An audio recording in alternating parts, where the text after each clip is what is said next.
All right. So the Atlanta Braves redeemed themselves in the second game of the doubleheader last night, defeating the New York Mets 1-0. Definitely a defensive slugfest, but the Braves wound up being on the W side of it, which is pretty good. They improved to 63-45 overall, and they're now 4-6 against the New York Mets in the 2026 campaign. Now, with that being said, the Atlanta Braves still have a chance to win the season series over the Mets. However, they'll have to sweep the Mets in about week and a half when they play again in Atlanta, because I know they got the Braves. I'll talk about the schedule in a moment, but over defensive slugfest. Gotta give credit to the Mets pitcher staff. They actually did okay. Scott who was a starting pitcher for the Mets. He lasted 6 innings. He got 7 strikeouts. The Braves did kind of tee off on a little bit, but it didn't really amount to anything because the Braves only managed to score 1 run, courtesy of Jim Jarvis, by way of Matt Olson with the RBI. But nonetheless, it shows that 1 run is all you needed. And I already knew the Braves were going to win this game. And I didn't expect them to be relegated to 1 run, but nonetheless, I knew the Braves would win this game. Chris Sale's on the mound. And Chris Sale he's been our ace all year. I know last couple of years it's been the Spencer Strider show. Well, this year, indefinitely, it's the Chris Sale show. He's just been lights out amazing. Last night, he made it to 6 innings as well. He managed to get 9 strikeouts. Now, he did give up 2 hits, which in hindsight wound up being the only 2 hits that the Braves gave up the entire game last night.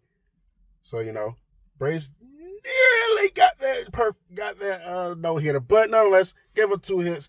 Didn't really matter much because the Braves did what they need to do on their end. So, yeah. So, big ups to Chris Sale. He played amazing last night. They passed the baton out to Didier Fuentes. He followed suit. Now, he did not have a 1-2-3 inning in the 7th inning, but all 3 outs that were recorded were via strikeout. So, Fuentes did his part. He did what he needed to do, and that was that. The Dylan Lee came in the 8th inning. No strikeouts, but, he didn't give up a hit either. So, that's what you want for your pitchers, coming in, one by one, following suit, just doing what they need to do, get the 3 outs, and get up out of there. And obviously, Raisel Iglesias, he brought us home. So, yeah, I would definitely take this win. Now, obviously, you got some Braves fans out there. I'm trying my best not to talk about what Braves fans said because in hindsight, I really don't care what they say, nor do I care what they think. But sometimes, some of the stuff they say, just makes you want to, you just got to bring it back full circle. Obviously, I would like a game where the Braves are putting up 11, 12, 13, 14, 15 runs. Kind of like how the Mets did the Braves Tuesday, was it Tuesday night or Monday night? Monday night. I would like a game like that, but with the Braves, doing the beating, and then the pitcher still comes in and just play lights out, only giving up maybe like 1 or 2 hits at the same time, not letting the run cross the board. So, but at the end of the day, you're going to look back at this game 5, even 10 years from now, and people are not going to care, did the Braves blow out the Mets? They're not going to care if it was a 1-0 game.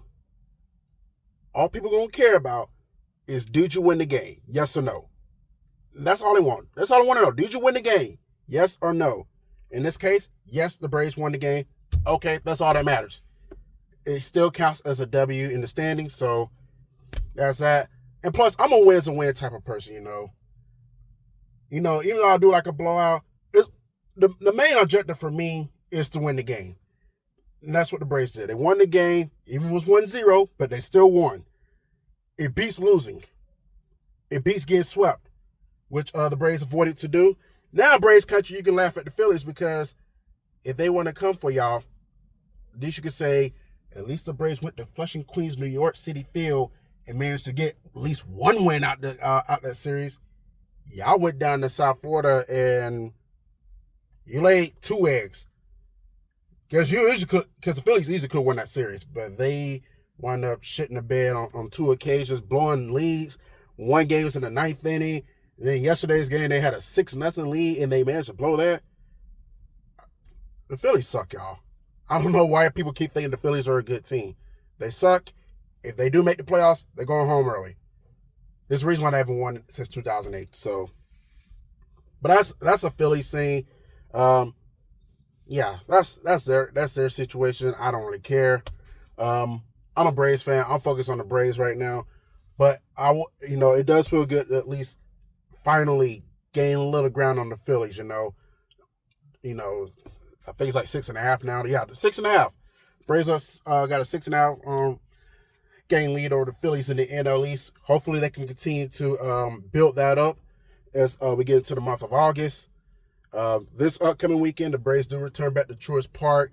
They got the Nationals up on deck, and then then they play the Marlins to start the first week in August, and then they got the Yankees next weekend, which is gonna be an interesting series. And then the Braves will play the Mets one more time at Truist Park, the 10th through the 12th. So the Braves immediately, in about a week and a half, they're going to have a chance to win the season series, because that'll be the last series against the Mets this year. So, but nonetheless, very pleased with the Braves this morning. It's also a 2-for-1 special. The Atlanta Dream also won last night too, 82-81. I did not get a chance to watch this game because I was watching the Braves game, but I was keeping up with the score. Got to give credit to my girls, because they was down by double digits, and they managed to battle back and found a way to get the win at the end. Jordan Canada had 8 assists. Alicia Gray did her thing with 25 points. Obviously, Angel Reese going to do her thing with the me bounce. Yes, she trademarked the whole me bounce thing. So anytime Angel Reese leads the team and rebounds an entire game, we're referring to it as me bounce. But yeah, proud of these girls. Let's hope they keep rolling. Atlanta Dream on the 4-game losing streak.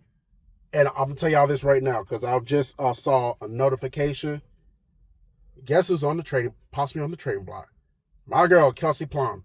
Now, long shot, but I'm going to guarantee y'all this. I will lose my shit in a positive way if, and that's a very big if, the Atlanta Dream are able to land Kelsey Plum in the A. I don't know if she's the missing piece, but the fact that to have Kelsey Plum on the team, you can't beat that. She's an all-star. She's an amazing basketball player.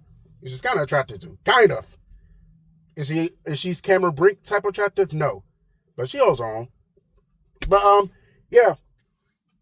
That's all I really have. So get ready for these Nationals tonight. 4-game set starting tonight. Let's try to at least let's try to at least get the at least take 3 or 4 for them, if not sweep. Pay them, knock them down in NL East a little bit. They've been trying to rise for a second.